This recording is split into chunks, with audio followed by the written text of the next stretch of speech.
Bon, je pense qu'il faut qu'on parle des banques.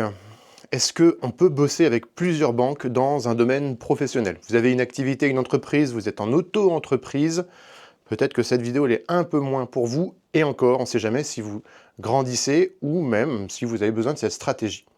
J'ai été monobanque pendant un peu plus de 18 ans.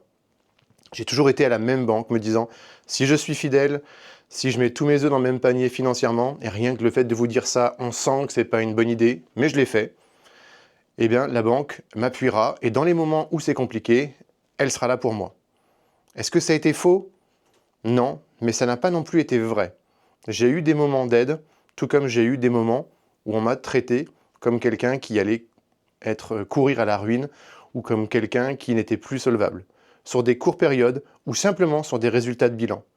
Là où j'ai toujours mis un point d'honneur à être transparent, à me relever d'une situation compliquée parce que, vous l'avez vu dans mes autres vidéos, l'entrepreneuriat, ce sont les montagnes russes, et il y a des moments où ça va bien, et des moments où ça ne va pas. Et donc récemment, je me suis posé la question suivante, si ma banque ne me soutient plus sur certaines de mes entreprises, comment est-ce que je fais demain? Et surtout, à quoi ça me sert de payer autant, parce que ça coûte quand même relativement cher, à quoi ça me sert de payer autant tous les mois si c'est uniquement du coup pour de la tenue de compte et un message qui m'est envoyé, on n'a plus confiance en vous. Donc j'ai commencé à chercher d'autres banques et à faire le tour des banques qu'on dit virtuelles, les banques où il n'y a pas de personnes physiques. J'ai pas osé franchir le pas parce que c'est compliqué et parce que la vie de l'entreprise elle est importante au niveau bancaire. Et en fait, ce qui s'est passé, c'est l'inverse, on est venu me chercher. Sur LinkedIn, j'ai trouvé la démarche assez étonnante, mais cette vidéo n'est pas sponsorisée. J'ai un conseiller de Revolut que j'utilisais déjà en personnel, donc là pour le coup Revolut Pro, qui est venu me chercher et qui m'a demandé si j'avais besoin de services bancaires spécifiques sur l'une de mes entreprises.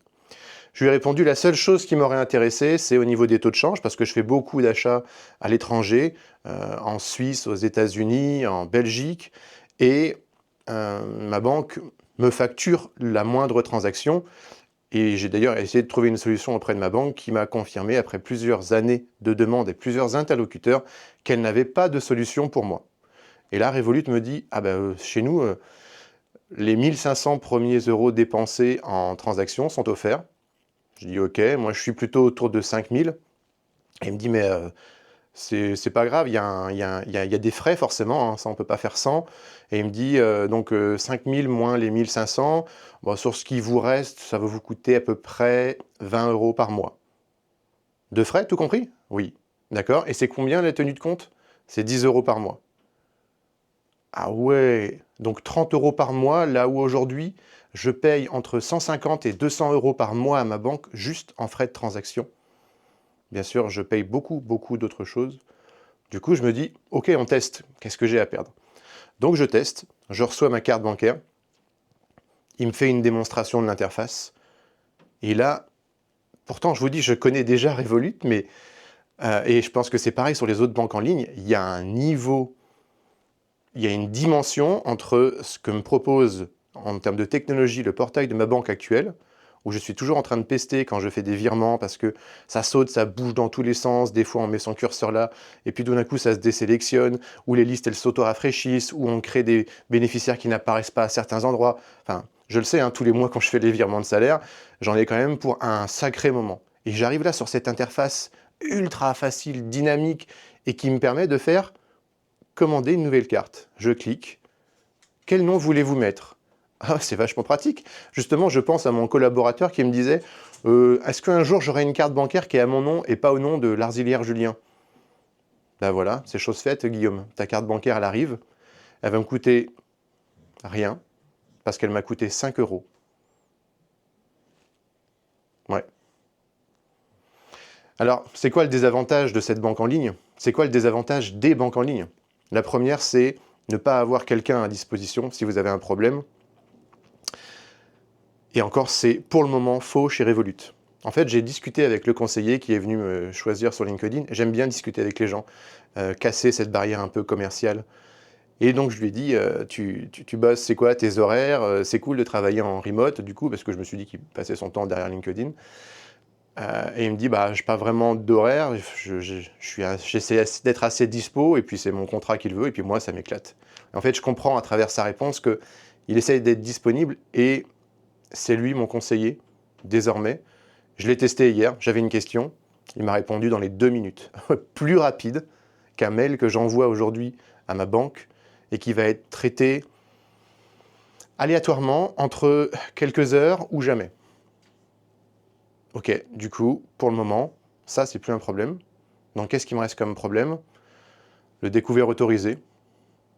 Ça tombe bien, j'ai décidé d'arrêter de fonctionner avec cette méthodologie, ne plus avoir de découvert autorisé, parce qu'au final, les banques se sucrent complètement dessus.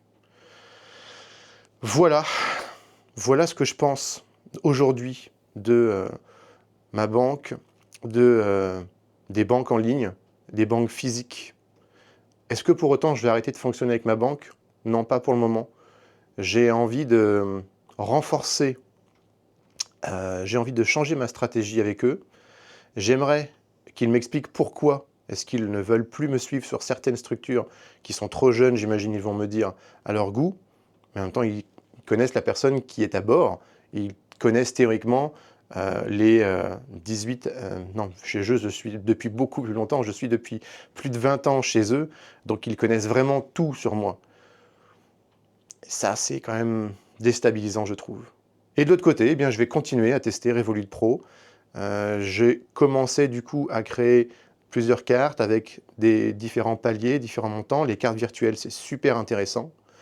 Et je remercie mon conseiller Guillaume pour ça, qui n'a rien à voir avec celui pour lequel j'ai commandé une carte.